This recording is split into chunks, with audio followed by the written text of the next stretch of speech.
आहे, मी खासदारकीची सातारा लोकसभेची निवडणूक सर्वसामान्यांच्या जीवावरती लढवणारच आहे, अशी भीष्म प्रतिज्ञा खासदार उदयनराजे भोसले यांनी शिरवळ येथे केली।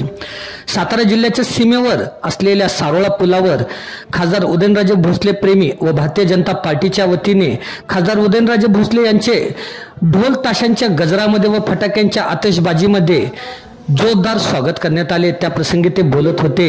यावेळी सातारा जिल्ह्याच्या सीमेवर मोठ्या प्रमाणात कार्यकर्त्यांनी गर्दी केली होती, तर शिरवळ या ठिकाणी अत्यल्प प्रतिसाद मिळाला आहे। यावेळी खासदार उदयनराजे भोसले यांचे जोरदार स्वागत सातारा जिल्ह्याच्या सीमेवरती करण्यात आले आहे।